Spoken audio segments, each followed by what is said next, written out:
This is my analysis of Funeral Blues by W.H. Auden. Looking at the first stanza, we see stop all the clocks from ticking. So we see the verb of ceasing of the sound of the clocks. Then we have cut off the telephones from ringing. So again, we want to silence. The idea of silence is repeated here. The ringing, everyday activity. Then we have prevent the dog, the idea of preventing the dog from barking. Again, the idea of silence, and we silence the dog by giving him a juicy bone. So we see an introduction here of possibly death by the bone, giving the dog a bone. So the first three stanzas so far, we see the first three lines, we hear the idea or see the idea of ceasing normal everyday activity. So silence, we see the stopping of time, the stopping of daily activities and daily sounds. We come to this fourth line in the first stanza, and we see that the coffin is being brought out. So here we had that idea of a bone in the third line. Now we are seeing bring out the coffin, let the mourners come.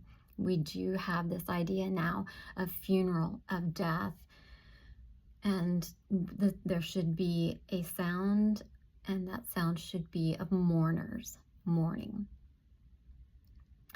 Going to the second stanza, we see the idea of aeroplanes circling, so circling transportation going on, and that they should mourn. Their circling should be a sound of mourning, visual and oral mourning. Then we see scribbling, that they should scribble in the sky, he is dead. So an overt message of death. And again, the idea of mourning, all of the communication that should be done should be that of mourning. We come to the third line, tying crape bows upon the throats of white doves. Now, crape bows are black. It was, especially during the Victorian era and before, people would wear black. Their doors would be draped in black.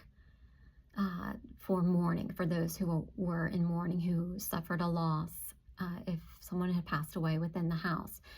And so we have this visual idea of everything should be in mourning, and we see the comparison of the black crape bows with the white doves. So we have this visual imagery of black and white, and the black of death, black replacing white. And going to the fourth line in the second stanza, that the traffic policeman should wear black gloves when directing traffic. At this time, traffic policemen wore white gloves to direct traffic. It was easier to see. And so we see that, again, white meaning life and lightness being replaced with the idea of black and mourning. And so we see that in this stanza, we see public, overt, everything, that all messages should be of sadness, of death, of mourning, that everyone should observe this. Then going to the third stanza, we see a transition in this line that we have nouns, north, south, east, west. Previously, our first few words have been verbs. Now we're going to north, south, east, and west. And north, south, east, and west are the cardinal directions on a map, the globe. So we have the imagery of the world. The second line, we see, he was my working week and my Sunday rest. That, again, calls to mind the entire week. So the week, the world, revolved around this person that has passed. Then in the third line, we see noon, midnight. So we see all waking hours, all night hours are consumed thought about this person. So this person is the mourner's world. and that the talk and song was about this person. And now the person giving the lament, the poem, says they have no reason to talk. They're robbed of speech, of song, without this person, because this person who passed away has been their whole world. And we see in this last line of the third stanza, thought, so we're going back to a verb, and a noun, thought that this love would last forever. And so they're now bereft.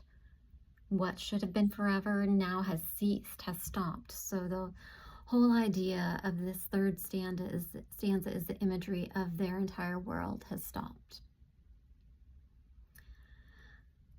So we see a big change going into the fourth stanza, our final stanza.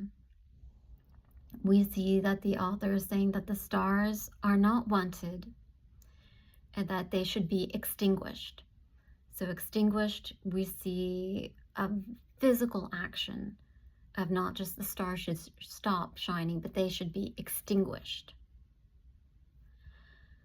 Then we see pack up the moon, dismantle the sun. So we have, again, an idea of packing up the moon, that it should stop reflecting at night.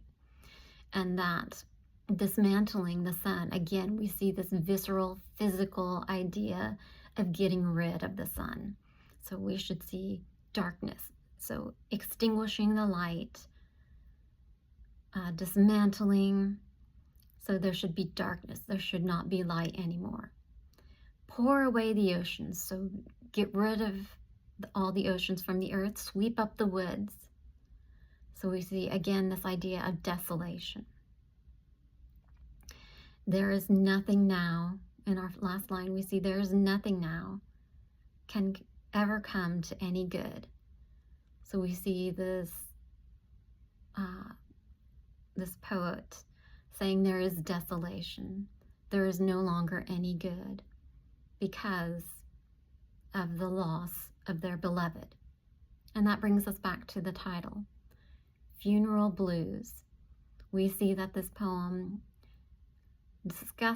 talks about a funeral that occurs and the person who lost their great love, who lost who their world revolves around, and the idea of blues being of mourning.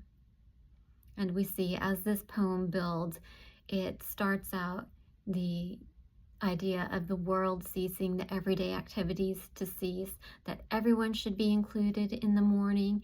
And we see at the end that this person says that in fact there should be complete desolation. They are expressing their desolation at the loss of their world, who their world consisted, and that it cannot continue as it was before.